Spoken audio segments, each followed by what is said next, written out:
So I have Abigail here. Yeah. And is it Ben? Yeah. Ben, it's important that you speak very clearly so I can understand everything you're saying. That's fine. Do you understand? Yeah. And don't be nervous. Whilst you're telling me the truth and doing your best to be clear and accurate, everything will go well for you. You understand? Yeah. Splendid. Abigail, same for you. Okay, yeah. This is a straightforward matter which I can deal with quickly. Understood? Yeah. The two of you were friends, correct? Yeah, correct. How long have you been friends for, Ben? About 2 years. 2 years. And you would say, Abigail, wouldn't you, that you were close friends? Yeah, we was close friends. Close enough that you were prepared to lend Ben money. Yeah. Now, Abigail, what do you do for a job? Hairdresser? You just raised the inflections at the end of your sentence. Yeah. You were a hairdresser? Just wondering, how long have you been a hairdresser for? 3 years. Very good. You worked very hard as a hairdresser? Yeah. Understood. And you are by no stretch of the imagination a millionairess, are you? I don't know. I don't think so. Well, you would know, wouldn't you? No. You do all right, correct? Yeah. And you work every day of the week, including Saturday, I would have thought. Just saying, you're a hard-working young person. Thank you. Don't thank me. You are. I don't always get that in my court, all right? But you've not got a huge amount of savings. No. So what money you have, you spend as you're allowed on clothes and going out, everything you're allowed to do. And you don't, by any stretch of the imagination, have a massive nest egg saved somewhere, correct? No. So even small amounts of hundreds of pounds mean a lot to you. Yeah, that's correct. Ben, what's your job until recently? A hairdresser. You were a hairdresser as well? Yeah. And how long had you been a hairdresser for? 3 years. You've been a hairdresser for 3 years. And do you practice on yourself as well? I'm just asking. Did somebody else do that, or did you do that to yourself? I did it myself. Right. I mean, is that a hairstyle or a personal injury? I'm asking you. I just sort of wondered. No. You did that, you sort of dyed it yourself? Yes. Now, I'm asking you that question, actually not to be insulting, but because it may be relevant in the course of the case. You qualified when? Newham College of Further Education. No, when? How many years ago? 2 years ago. 2 years ago. And is that how you knew him in his work as a hairdresser? No, we didn't train together. No, just sort of mutual friends in Yeah. the hairdressing world. And he too, as far as you're aware, until vaguely recently, worked hard. True, as far as you're aware? Yeah. Had clients and that sort of thing, and was successful as far as you're aware.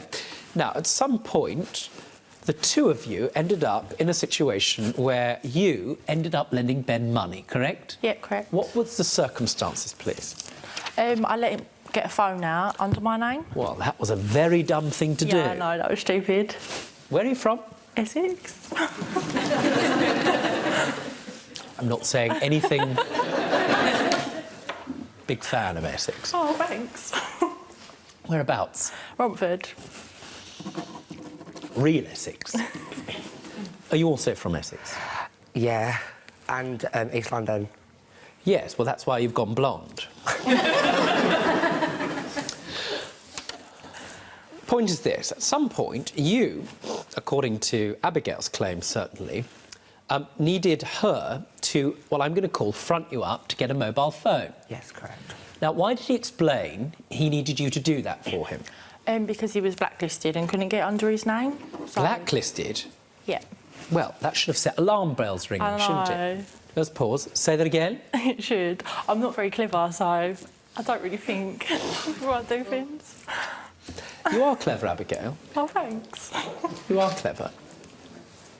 You may not think necessarily before you do things, but plenty of people do that. Mostly they're just called men.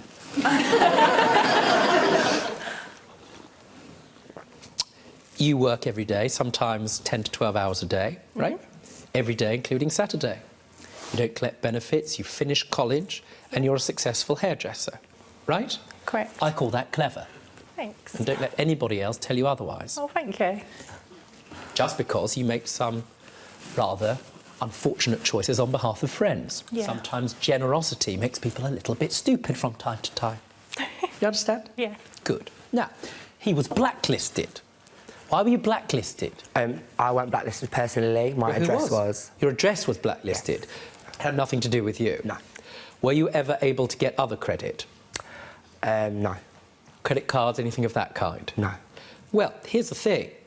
Even if there is something to do with somebody else in your property, you very easily can restore your credit rating by going to deal with that with the credit rating agency. Did you know that? I did not know that.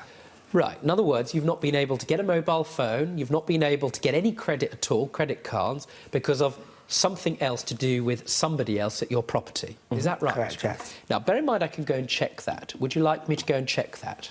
That's completely up to you. I know it's up to me. It's all up to me. I have a great deal of power here and I'm very experienced at sniffing porkies. Yes? OK. I can smell it like peroxide. If you enjoyed that video, then I strongly suggest clicking here for more highlights. For those of you who haven't subscribed yet, and why not, so that you never miss out, subscribe. Clicking down there, that's an order.